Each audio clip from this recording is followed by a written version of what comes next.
Hello guys, welcome back to another video. Today we are doing a streaming movie review for a new Disney Plus show, or movie rather, not show, that came out at the beginning of the month. This is Hocus Pocus 2. Yes, Hocus Pocus 2 is a obviously follow-up to the 1993 Hocus Pocus 1 movie. I actually did go and see the first Hocus Pocus movie last Halloween, I believe it was. Obviously during COVID they had a lot of older movies on, and Hocus Pocus 1 was one that my local cinema showed, and I did an entire review of that, so if you want to go see that, please check that out. So for the second installment, we of course do get a return of all the cast from the first movie, the main actors, Bette Midler, Sarah Jessica Parker, and Kathy Najimy. And I just gotta say right from the bat, I think they look fantastic. The whole look and feel of the movie was definitely reminiscent to that of the first film. I actually watched the first film a couple of days ago, like it was just on in the background when we was over some family's house and stuff, and yeah, it was nice to just be refreshed with what happened, and then comparing that now to the second one. Obviously, is the second one better?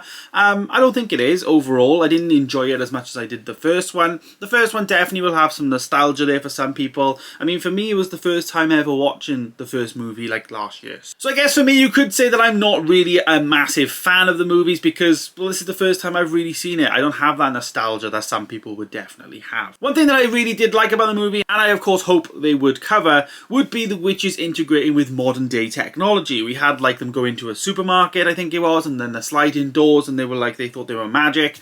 They wanted to make themselves look younger, so one of the girls I think said like maybe have this skincare, like it's like, you know, all that. So there was some funny moments which obviously, you know, people from way back when wouldn't understand, so I really liked that aspect in the story. That was definitely aimed more towards like the older people, I guess, because so the first movie did come out 30 years ago now, which is, yeah, I am 30, it's crazy, I know, don't even look it. But yeah, the actual plot of the movie then, what did I think about the plot? I think that was probably the weakest part of the film, but it's one of those films you just can't take too seriously. Similar to Lyle Lyle Crocodile, you know, it's, you know, it is what it is. You are dealt with the cards you are dealt with, and in this film, that is the thing. You just can't take it too seriously. It is three witches going back in, or being plumped into modern day time, and, you know, it's obviously not going to happen. It's just, you know, it's just an enjoyable family Halloween film. That's as best as I can describe it. We had three actresses that played like three young girls. I think their names were Becky, Izzy, and Cassie, or Carrie, or something like that. And they were quite good actresses, but, you know, they weren't really, you know, reminiscent of the boy and stuff from the first movie. I think I preferred the boy and his little sister, just because their dynamic in the first film was very much, you know, he didn't believe in witches and the girl did. So this one, these three girls who kind of all believed it, you know. We also had Gilbert, who actually runs like a witch shop as well, and he was pretty good, and the actual shop was in the old Sanderson sisters like shack that they used to have in the first movie, you know. So there's definitely some good callbacks, and obviously definitely some time that had definitely passed and they'd moved on, you know, as a community, I guess, from what actually happened in 1993. So I liked the story, I liked how it all panned out, I liked the look of everything. I just think the story itself could have been a little bit more beefed out and a bit more fledged, and maybe the movie could have been a little bit shorter just to like get some, like, you know, pacing right. But other than that, like I said, you just gotta take it for what it is. So rating the movie, what score did I give it on my Letterboxd account?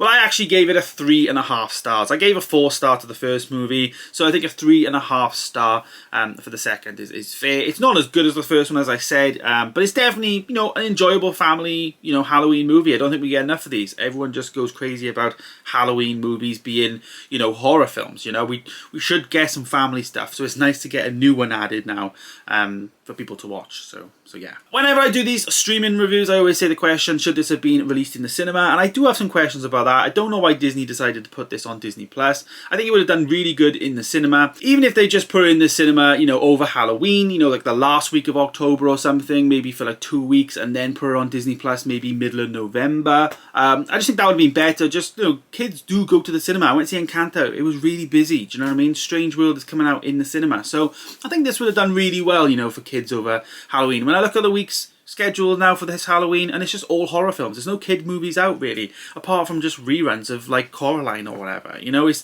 would have been really good, I think, for that, but it is what it is. So there you go, guys. There is my review of Hocus Pocus 2. Let me know your thoughts down below. Have you seen the movie? Are you going to see the movie? I recommend you do. Let me know your thoughts. Thanks for watching, guys. Stay tuned for more videos coming soon. Of course, I'll see you in the next one.